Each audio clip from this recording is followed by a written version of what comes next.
નમસ્કાર નમસ્કાર નમસ્કાર નમસ્કાર વિદ્યાર્થી મિત્રો, કેમ છો? મજામાં? આપણે અત્યારે મળી ગયા છીએ વ્યાકરણ વિભાગની અંદર અલંકાર માટે થઈને. અલંકાર કેવા હોય છે, ક્યાં હોય છે, કયા કયા પ્રકારના હોય છે અને કઈ કઈ રીતે તે કાર્ય કરતા હોય છે.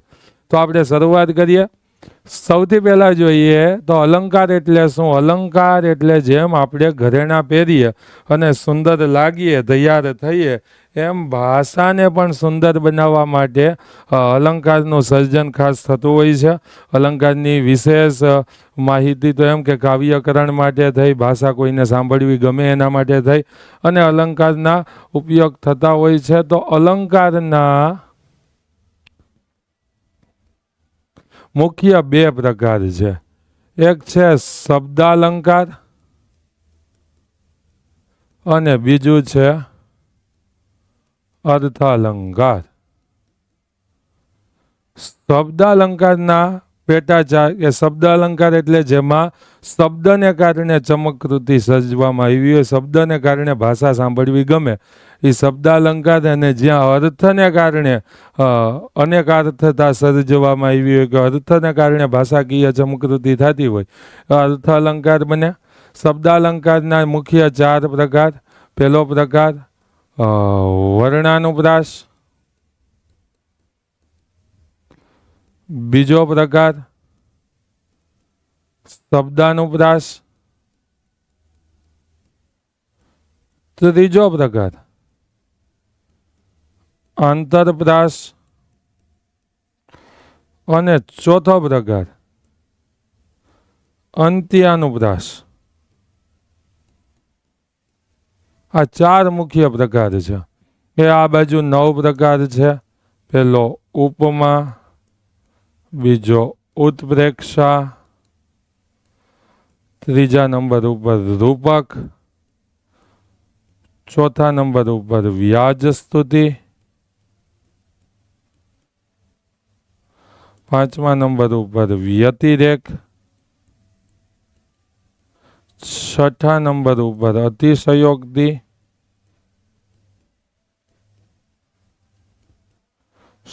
સાતમા નંબર ઉપર શ્લેષ, આઠમા નંબર ઉપર સજીવારોપણ, નવમા નંબર ઉપર છેલ્લો આવશે અનન્વય. આ 9 છે. આ 9 ને આપણે અહીંથી જ સમજીએ તો વર્ણાનુપ્રાસ એટલે એક જ વર્ણથી કે એક વર્ણથી શરૂ થતા બે કે બેથી વધારે શબ્દો વાક્યની અંદર આવે છે, એને કહેવામાં આવે છે વર્ણાનુપ્રાસ. ઉદાહરણ તરીકે જોઈએ તો કાળા કાળા કાનજી રંગીલા રણ છોડ, તો ક. બીજું ઉદાહરણ જોઈએ તો કે ક ઉપરથી જેમ જોયું હતું એ જ રીતના વર્ણાનુપ્રાસનું જ આપણે ઉદાહરણ જોવું છે. ખાસ આ ઉદાહરણથી આ શબ્દ અલંકાર ઓળખવા સહેલા, તરત ઓળખાઈ જાય, પણ એની રચના કરવી બહુ અઘરી છે. તો બીજું એક ઉદાહરણ જોઈએ તો કે કંચન કામિની કાયર રૂપ ધરીને કોયલ બેઠી આંબે. અને આ કોઈ ઉદાહરણ ક્યાંયથી નહીં, સીધા આપણે નિર્માણ કરીએ છીએ. કોઈ પણ એવું થઈ જાય, પાટી લઈ પેન લઈ લખવા મારે પાડા. આ કયો થયો વર્ણાનુપ્રાસ, એકને એક વર્ણથી શરૂ થતા બે કે બેથી વધારે શબ્દો. બીજું શબ્દાનુપ્રાસ, જેને યમક અલંકાર પણ કહેવામાં આવે. બે કે બેથી વધારે એક સરખું ઉચ્ચારણ ધરાવનારા શબ્દો, એક સરખા શબ્દોને એક સરખું ઉચ્ચારણ ધરાવનારા શબ્દો અથવા એક સરખા શબ્દો જેના મિનિંગ અલગ અલગ થતા હોય એવા બે કે બેથી વધારે વાર જો એક કાવ્ય પંક્તિમાં કે વાક્યમાં આવે તો શબ્દાનુપ્રાસ અલંકાર બને. ઉદાહરણ તરીકે આપણે જોઈએ તો તપેલી તો તપેલી છે, તું તપેલી આવી. જવાની તો જવાની, આજે આવી કાલે જવાની. તો આમાં પહેલા તપેલી, ગરમ ટોપડી, તપેલી હતી, ગરમ થયેલી હતી, ત્યાં તું એટલે તમે, તપેલા એટલે ગુસ્સે થયેલા આવ્યા, જવાની એટલે યુવાની, જવાની એટલે જવાની જ છે, આજે આવી એટલે આજે આવી છે, કાલે જવાની છે. બીજું જોઈએ તો એક સરખા ઉચ્ચારણ ધરાવતા શબ્દોથી, તો એ કઈ રીતના છે? મતવાલી, નથી નમાલી, નવા લોહીની લાલી, આંબાડા, ખોપાડા, તગડી, ભડી, ભાવનગર. તો આ બધા ક્યાં અલંકાર થયા? શબ્દાનુપ્રાસ. પછી આવ્યું આંતરપ્રાસ, અને પ્રાસ સાંકડી પણ કહેવાય. પહેલી કાવ્ય પંક્તિનો છેલ્લો શબ્દ, બીજી કાવ્ય પંક્તિનો પહેલો શબ્દ ઉચ્ચારણથી એક સરખા હોય ત્યારે જે પ્રાસ સર્જાય એને આંતરપ્રાસ કહેવાય. બાપુજી આવ્યા, લાવ્યા, પ્રસાદ કર્યો, ઉત્સવ આવ્યા, લાવ્યા, વચ્ચે આવી ગયું, એ રીતે. અને પછી અંત્યાનુપ્રાસ, પહેલી કાવ્ય પંક્તિનો છેલ્લો શબ્દ, બીજી કાવ્ય પંક્તિનો પણ છેલ્લો શબ્દ ઉચ્ચારણથી એક સરખા હોય ને પ્રાસ સર્જાય એને કયો કહેવાય? અંત્યાનુપ્રાસ. ને આમાં તો ગુજરાતીના ભાઈ મોટા ભાગના કાવ્યની અંદર આ જ છે. ઓલું એક છે ને કે બાપ એવા બેટા, વડ એવા ટેટા, બેટા ને ટેટા, વૈષ્ણવ જનતો તેને રે કહીએ, પીર પરાઈ જાણે રે, પર દુખે ઉપકાર કરે તોય મન અભિમાન ન આણે રે. તો જાણે રે, આણે રે. તો એ કયો થઈ ગયો? અંત્યાનુપ્રાસ. આ બહુ સહેલા છે. આ અલંકાર, અર્થાલંકારને સમજવા માટે થઈ આપણે બાજુના પેજ ઉપર વયા જઈએ.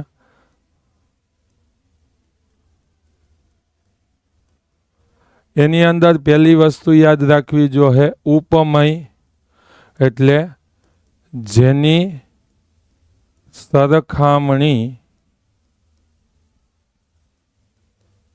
કરવાની છે તે, અને ઉપમાન જેની સાથે સરખામણી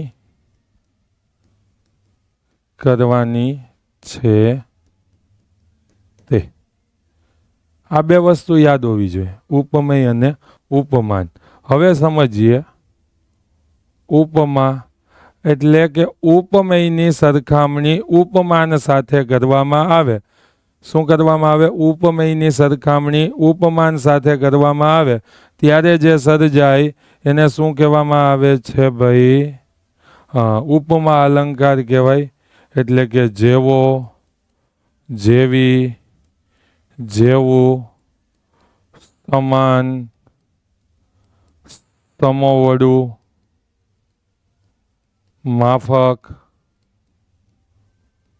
તુલ્ય, સી વગેરે જેવા શબ્દોથી સરખામણી થઈ હોય. એટલે કે અમારા દાદા વિપુલ વડ જેવા છે, તો જેવા આવી ગયો એટલે એ થઈ ગયો ઉપમા. બીજો ઉત્પ્રેક્ષા. ઉત્પ્રેક્ષા અલંકાર ભાઈ કઈ રીતે સર્જન પામે? તો ઉત્પ્રેક્ષા એટલે ઉપમય અને ઉપમાન એક રૂપ છે એવી સંભાવના વ્યક્ત કરવામાં આવે છે ને, એવી ખાલી શું કરવામાં આવે? સંભાવના વ્યક્ત કરવામાં આવે. એટલે કે જાણે, રખે, શકે. શું જ્યારે કાવ્ય પંક્તિમાં કે વાક્યમાં આવી જાય ત્યારે ઉત્પ્રેક્ષા બને. ઉદાહરણ તરીકે હૈયું જાણે હિમાલય. ત્રીજા નંબર ઉપર રૂપક એટલે કે ઉપમય અને ઉપમાનને એક જ રૂપ સમજવામાં એક રૂપ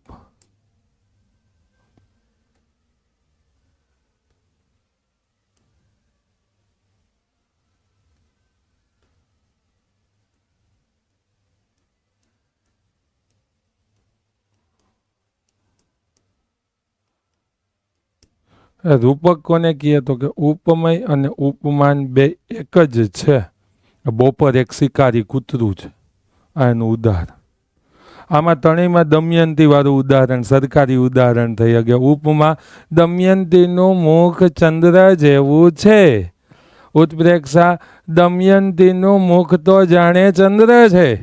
રૂપક, દમયંતીનું મુખ ચંદ્ર શોભે છે. એટલે આમાં સમાસ વાળું રૂપ મૂકેલું હોય. ઉપમેય અને ઉપમાનને એક રૂપ સમજવામાં આવ્યા હોય. ઉત્પ્રેક્ષા. ચોથા નંબર ઉપર જોઈએ વ્યતિરેક. એટલે ઉપમેયને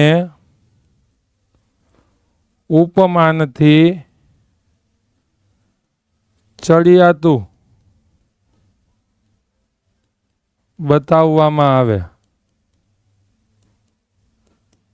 આ દમયંતીના મુખ આગળ તો ચંદ્રનું શું ગજું, કે ચંદ્ર પણ ઝાંખો લાગે, ચંદ્ર પણ નિસ્તેજ લાગે. દમયંતીના મુખને વ્યતિરેકતાથી ચડાવ્યો એટલે વ્યતિરેક. પાંચમા નંબર ઉપર જોઈએ, અહીંયા લખી દઉં ભાઈ, ઉપમેય અને ઉપમાન વચ્ચે સરખામણી. એટલે ઉપમા, આમાં લખી દઉં ઉપમેય ઉપમાન એક જ છે એવી સંભાવના. એટલે એ વ્યાખ્યા થતી જાય. પછી આવ્યો અતિશયોક્તિ. આ ઘણી વખત 10મામાં નથી આવતો એટલે અહીંયા ટૂંકમાં કહી દઈશ એને, કે ઉપમેય ઉપમાન ઉપમેયને ગળી જાય.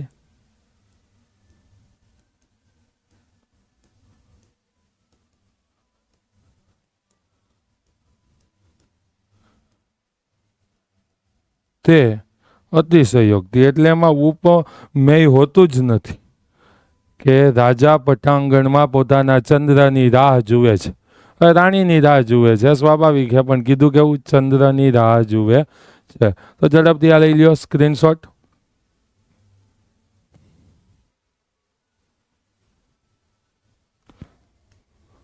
એનાથી આગળ જોઈએ તો ભાઈ બાકી રહ્યામાંથી સ્લેશ. તો શબ્દને તોડીને કે જોડીને બે અર્થ કરવામાં આવે. આ કારણે વાક્ય પણ દ્વિઅર્થી બને. તે સ્લેશ. ઉદાહરણ તરીકે વર્ષા તમારી રાહ જુએ છે, તો વર્ષાના બે મિનિંગ, વર્ષા બેન, વર્ષા વરસાદ. પછી આવશે સજીવારોપણ.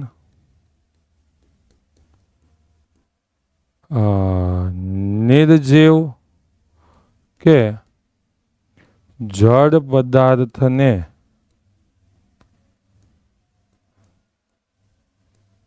સજીવની જેમ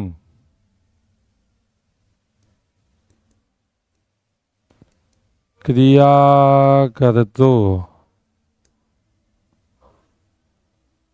દર્શાવાય. તે ઉદાહરણ તરીકે હું જતો તો સડકે મારો પીછો પકડ્યો. સડક થોડીક દોડે, ચંદ્ર મારી સાથે ચાલે છે. સજીવ આરોપણ એટલે કે સજીવનું આરોપણ થાય. પછી આવ્યો વ્યાજ સ્તુતિ. વખાણથી નિંદા અને નિંદાથી વખાણ. એકયો થઈ ગયો વ્યાજ સ્તુતિ. કૃષ્ણ છે મહાચોર, ભક્તના પાપ પણ ચોરી લે છે. વખાણ દ્વારા, નિંદા દ્વારા વખાણ થઈ ગયા. અને છેલ્લે અનન્વય એટલે ઉપમેયને સરખાવવા ઉપમાન ન મળે ત્યારે તેની સરખામણી તેની સાથે જ થાય તે એટલે ગાંધીજી તો ગાંધીજી, માતે માં, બીજા વગડાના વાહ. તો મિત્રો આવા અલંકાર હોય છે ને એની આપણે સરળ સમજૂતી ટૂંકમાં જોઈ. આનો સ્ક્રીનશોટ લઈ લો અને આપણે ફરી પાછા મળીએ છીએ આવા જ કોઈ વ્યાકરણના એક ટોપિક સાથે. ત્યાં સુધી વંદે માતરમ. ભારત માતા કી જય. જય ગરવી ગુજરાત. જય ગુજરાતી.